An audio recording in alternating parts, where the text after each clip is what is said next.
Hello guys, good morning. আৰু ইটা হৈছে টাইম ৰাতিপুৱাৰ 9টা গা পা ধুই ধুনীয়াকৈ ৰেডি হ'লোঁ হৈ কিনে ইটা আৰু মই আমাৰ ওচৰৰ মন্দিৰ এটাত যাম আৰু আজি যিহেতু মোৰ কাৰণে এটা বহুত ডাঙৰ আৰু স্পেচিয়েল ডে কাৰণে কি কৰোঁ গোটেই দিনটো মই আপোনালোকক দেখাই ৰাখিম আৰু আপোনালোকে ভিডিঅ'টো শেষলৈকে চাই থাকিব। ইটা বলক আমি ডাইৰেক্ট মন্দিৰত যাম।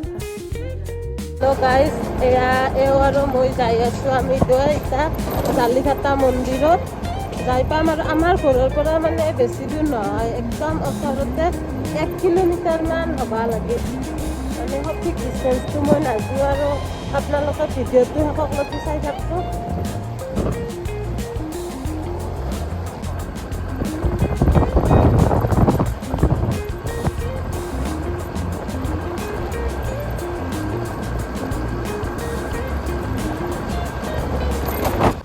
হেল্ল' গাইজ, এয়া চাওকচোন আমি আমাৰ মন্দিৰ আহি পালোঁ। এইটো হৈছে পৰিহৰেশ্বৰ দেৱালয়। মানে ইয়াত আহি বহুত ভাল লাগে।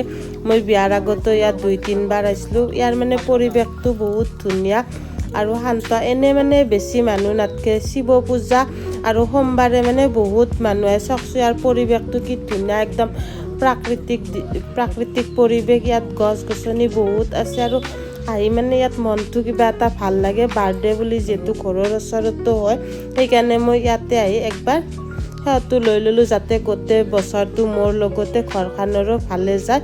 তাৰে ভগৱানৰ ওচৰত প্ৰাৰ্থনা কৰিলোঁ আৰু আহি কিনে এতিয়া বাহিৰত ধুনীয়াকৈ চাকি ধূপ জ্বলাই দিলোঁ। দি কিনে ভিতৰত গৈ আমি সেৱা কৰি ল'লোঁ। সেৱা কৰি কিনে আমাৰ সেৱা কৰা হোৱাৰ পাছত 2টামান ফটো উঠি আমি ঘৰকলৈকে যাম।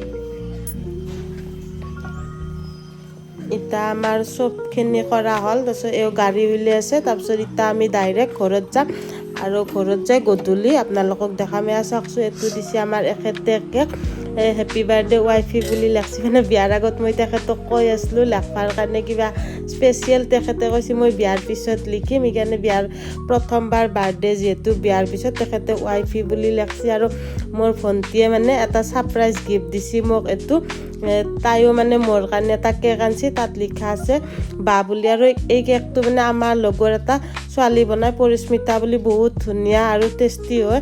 যদি আপোনালোকক লাগে আপোনালোকে কমেণ্ট কৰিব, তাইৰ কণ্টেক্ট নম্বৰটো মই দি দিম। তাইও মানে বহুত ধুনীয়া কেক বনায়। আজিৰ পৰা মানে 2-3 বাৰ তাইৰ পৰা মই কেক আনিছোঁ। বহুত ধুনীয়া টেষ্টি হেল্ডি আৰু ফ্ৰেছ কেক পোৱা যায়। আৰু যদি আপোনালোকক কাৰোবাক লাগে আপোনালোকে মোক কমেণ্ট কৰিব, তাইৰ নাম্বাৰটো মই আপোনালোকক দি দিম। আৰু এইখিনি হোৱাৰ পাছত আমি ধুনীয়াকৈ কেক কাটিলোঁ।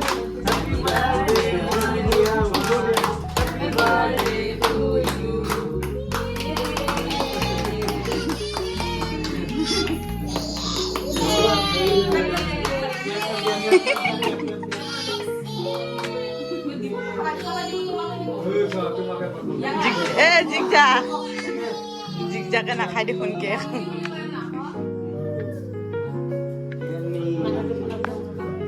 এতিয়া কেক চেক কটা হোৱাৰ পাছত এওঁ মানে মোক এতিয়া বাৰ্থডে বুলি এটা গিফ্ট দিব। ফাৰ্ষ্টতে মানে এটা তেওঁ ৰ'জ দিলাক। মই ভাবিলোঁ মোৰ কাৰণে তেখেতে চাগে ৰ'জটো আনিছে আৰু একো বেলেগ গিফ্ট অনা নাই। তথাপিও মোৰ বেয়া লগা নাই সিমান, অকল ৰ'জটো দে। তাৰপাছত দেখিলোঁ তেওঁ এটা ৰিং আনিছে মোৰ কাৰণে, মানে ডায়মণ্ড ৰিং। বিয়াৰ পিছত তেখেতৰ ফালৰ পৰা এইটো মানে প্ৰথম গিফ্ট। মানে ৰিংটো পাই মোৰ মনটো বহুত ভাল লাগিল আৰু তেখেতে মোক এনেকৈ ধুনীয়াকৈ ছাৰপ্ৰাইজ কৰি গিফ্টটো দিলে। মানে ৰিংটো বহুত ধুনীয়া আছিল। থেংক ইউ, মানে মোক ইমান ধুনীয়া এটা গিফ্ট দিয়াৰ কাৰণে বহুত বহুত ধন্যবাদ তোমাক। তাৰপাছত আজি আমাৰ ৰাতিৰ খানাত আছিল মানে মাটন কাৰী। ধুনীয়াকৈ বনাইছে আমাৰ ভণ্টিটো, একদম ধুনীয়াকৈ চৌকা জুইত বনাইছে। তাৰপাছত মই বনাইছিলোঁ পনীৰ বাটাৰ মছলা আৰু পোলাও, চিকেন কাৰী, বহুত কিবা কিবি বনাইছিলোঁ। এয়া চাওকচোন, পোলাও, পনীৰ বাটাৰ মছলা, মাটন কাৰী, চিকেন, এইফালে আছে আমাৰ চালাড। একদম টেষ্টি হৈছিল খোৱাৰ কাৰণে। তাৰপিছত এইখিনি চব আমাৰ খোৱা লোৱাৰ পাছত শেষত মই গিফ্ট আনবক্সিং কৰিম। এইটো দিছে মানে আমাৰ এখেতৰ ভণ্টিত আৰু তাই মোৰ লগৰো হয়। এই চাওকচোন, বেগটো বহুত ধুনীয়া লাগছে, মানে বিয়া চিয়া খোৱাৰ কাৰণে মোৰ বহুত ভাল লাগছে।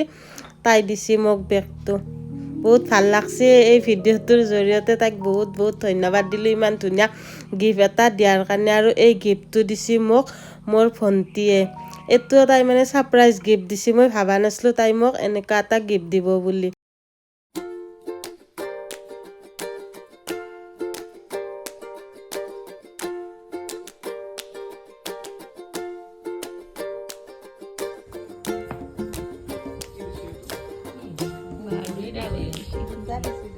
Loke, tayo. Tatuma ka na tayo.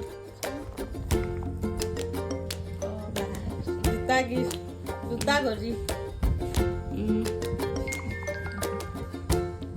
ভালে লাগছি ইয়াক কৰিব লাগব দুই মিলি কোনবা এইটো ঘড়ীটো ভাল লাগছে বহুত আৰু এইটো বহুত ধুনীয়া একদম কেনে লাগছে তোমাৰ মোৰ বহুত ভাল লাগছে মোৰ বাৰ্থডে তুমি গিফ্ট পালা তোমাৰ ভাগ্য ভাল দা আৰু এইটো ঘড়ী ডায়মণ্ড ৰিং অলপ দেখাই দিয়া জোৰ কৰি কিনে এইটো আমাৰ মিষ্টাৰে দিছে বাৰ্থডে বুলি মোৰ বহুত ভাল লাগছে আৰু স্পেচিয়েল প্ৰথম বাৰ্থডে বিয়াৰ পিছত এইটো হাজবেণ্ডৰ ফালৰ পৰা গিফ্ট আপোনালোকৰ কেনে লাগছে